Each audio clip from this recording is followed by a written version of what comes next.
अस्सलाम वालेकुम दोस्तों, आज हमारे पास एक टीवी है चाइना का। इसमें फॉल्ट ये है, जब भी हम इसको पावर देते हैं इस पर इसकी पावर शो नहीं होती। जैसे इसमें वोल्टेज आते नहीं, ऐसे रेड लाइट इसकी ऑन नहीं होती। अब हम इसको ओपन करके चेक करते हैं इसमें क्या फॉल्ट है। मेरा नाम मोहम्मद अल्ताफ़ है और मेरा चैनल का नाम है स्टार अल्ताफ़। सब्सक्राइब करें और साथ वाले बेल आइकन को दबा दें। अगर वीडियो अच्छी लगे तो लाइक और शेयर करें। अब हम इसको ओपन करके चेक करते हैं। अब मैंने इसको ओपन कर दिया। ये अब आप देख सकते हैं, मैंने इसके सभी ग्रेप उतार दिए हैं। ठीक है जी, अब इसकी पावर सप्लाई चेक करते हैं गेट की दूसरी तरफ से। अब मैंने इसको चेक किया है, इसका फ्यूज़ वगैरह और रेक्टिफायर वगैरह इसके मैं चेक किए हैं। ये वाले ये भी ठीक है, इसके ये कैपेसिटर वगैरह पर वोल्ट आ रहे हैं, लेकिन इसके बावजूद हमारी ये सप्लाई ऑन नहीं हो रही। ठीक है जी, इसका जो एच आउटपुट वाला ट्रांजिस्टर है जो इसका हॉरिजॉन्टल को ऑन करता है, वो अब मैंने चेक किया है, वो डेड है, वो मैंने निकाल दिया यहाँ से। ठीक है जी, लेकिन अब भी हमारी सप्लाई ऑन नहीं हो रही, क्योंकि अगर ये शॉर्ट हो जाए तो तब भी ये सप्लाई पर बैक लोड आता है, इसलिए सप्लाई ऑन नहीं होती। लेकिन अब भी ये मैंने निकाल दिया, ये अब आप देख सकते हैं, लेकिन इस निकालने के बावजूद फिर भी हमारी सप्लाई ऑन नहीं हो रही। अब हम इसके चेक करते हैं इसमें क्या फॉल्ट है। अब मैं आपको इसके वोल्ट चेक कराता हूँ, कौन कौन से आ रहे हैं, कौन कौन से नहीं। ये अब आप देख सकते हैं इसके पावर सप्लाई पर भी ये वोल्टेज आ रहे हैं। ठीक है, जो मेन फिल्टर पे, मेन फिल्टर के बावजूद इसके ये मेन ट्रांजिस्टर पे भी जा रहे हैं। ठीक है जी, लेकिन ये इसके मैंने छोटे ट्रांजिस्टर चेक किए हैं, ये वाले, ये भी ठीक है, इसका ये भी इसका ठीक है, ये भी ठीक है, लेकिन इसके बावजूद हमारी सप्लाई ऑन नहीं हो रही। अब हम क्या करेंगे, हम इसके ये आगे वाले हिस्सा चेक करेंगे। ये वाला जो इसके 110 वोल्ट वाला रेक्टिफायर है, 25 वोल्ट वाला रेक्टिफायर है, ये रेगुलेटर वाला 9 वोल्ट वाला रेक्टिफायर है, ये आडी वाला, ये हम इसके चेक करें क्या हमारा ये आगे से तो नहीं शॉर्ट, क्या हमारा आगे ये जो रेक्टिफायर है इनमें से अगर कोई शॉर्ट हो फिर भी ये हमारी सप्लाई ऑन नहीं होगी। अब हम ये चेक करते हैं कि हमारा इनमें कोई फॉल्ट है या कोई और फॉल्ट है, चेक करते हैं। अब मैं ये चेक करने लगा।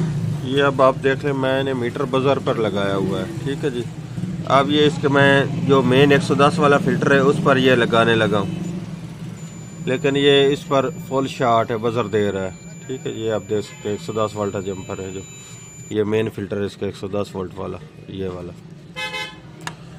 ये इधर से इधर रेक्टिफायर आ रहा है, ये ऊपर जा रहा है। ठीक है जी, ये ऊपर भी जा रहा है, लेकिन हम इससे बेहतर ये होगा यहाँ से काट देंगे, इसको ओपन कर दें ये जंपर।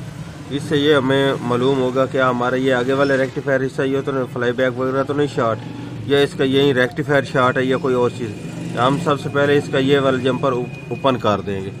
ओपन करने पर हमें मालूम होगा कि हमारा ये आगे हिस्से में फॉल्ट है या बैक हिस्से में फॉल्ट है। अब ये मैं ओपन करने लगा। ये अब मैंने जंपर को ओपन कर दिया, आप देख सकते हैं। ठीक है जी, अब हम इसका चेक करते हैं आगे वाला हिस्सा भी और बैक वाला हिस्सा भी, क्या ये हमारा कौन से हिस्से में फॉल्ट है। ये इसका मैंने फ़िल्टर पे लगाने लगा, ये अब शॉर्ट है। ठीक है, ये इसका आगे वाला हिस्सा है, ये बिल्कुल नहीं शॉर्ट। ठीक है जी, लेकिन ये वाला हिस्सा तो शॉर्ट है। अब हम ये चेक करेंगे क्या ये हमारा रेक्टिफायर ख़राब है ये वाला, या इसका कैपेसिटर ख़राब है। पहले हम रेक्टिफायर निकाल लेंगे, क्योंकि अक्सर ज़्यादातर रेक्टिफायर ही ख़राब होता है, या इसमें ये पीएफ लगा होता है, ये पीएफ भी शॉर्ट हो सकता है, ये रेक्टिफायर भी हो सकता है। अब मैं ये निकाल कर चेक करता हूँ क्या हमारा पीएफ का फॉल्ट है या रेक्टिफायर का फॉल्ट है। अब ये मैं निकालता हूँ। अब ये मैंने चेक किया, इसका ये वाला रेक्टिफायर ख़राब है, इसका बाकी कोई पार्ट्स ख़राब नहीं है। ये आप देख लें, बजर नहीं दे रहा। ठीक है जी, जैसे हम इसके रेक्टिफायर के सिर पर लगाते हैं ये बजर देता है, ये नीचे नहीं दे रहा। ठीक है जी, इसका ये अब हम रेक्टिफायर चेंज करेंगे जो 110 वोल्ट वाला होता है। ये अब गेट की दूसरी तरफ से देख सकते हैं, ये वाले 110 वोल्ट है, 110 वोल्ट वाला ये रेक्टिफायर है। ये अब मैं और लगाऊंगा तब ये हमारी सप्लाई ऑन होगी, क्योंकि जो इसके 110 वोल्ट होते हैं उनमें से ये डिस्टेंस लगाकर ये वेरिएबल और एस-जीनर को या ट्रांजिस्टर को ये वोल्टेज जाते हैं, तब ये हमारी वीआर और रेगुलेटर काम करता है। ये इसलिए ये बिल्कुल डेड है, वोल्ट भी नहीं आ रहा है, तब ये हमारी सप्लाई ऑन भी नहीं हो रही। अब ये 110 वाला रेक्टिफायर में लगा कर चेक करता हूँ। ये इस जगह से मैंने रेक्टिफायर निकाल लिया है, इस जगह से ये वाला रेक्टिफायर, ठीक है जी। अब मैं इसकी जगह और लगाऊंगा। ये अब आप देख लें, इसके 110 वोल्ट मैंने रेक्टिफायर लगा दिया है। अब इसके वोल्ट भी सप्लाई के ऑन हो चुके हैं। ये 93.2 वोल्ट दे रही है, ठीक है जी। ये अब इसके सप्लाई के वोल्ट ऑन हो चुके हैं। बाकी ये 20 वोल्ट दे रही है और ये 8 वोल्ट, ये 12 वोल्ट, ठीक है। अब ये हमारी सप्लाई मुकम्मल वोल्ट दे रही है। अब बस इसके वोल्ट पूरे हो चुके हैं जी। अब ये इसका मैं जंपर जो काटा था वो भी लगा दिया, ये जंपर भी लगा दिया। इसके आगे जो इसके ये एच आउटपुट के ट्रांजिस्टर पे वोल्ट आने थे वो भी अब आ चुके हैं, ठीक है। अब हम इसका एच आउटपुट का ट्रांजिस्टर लगाएंगे। ये अब मैंने इसके एच आउटपुट का ट्रांजिस्टर लगा दिया है जी। अब हमारा टीवी मुकम्मल ऑन हो चुका है।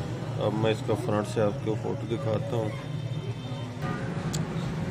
अब ये आप देख सकते हैं हमारा टीवी मुकम्मल ऑन हो चुका है जी, ठीक है जी। अल्लाह हाफिज़।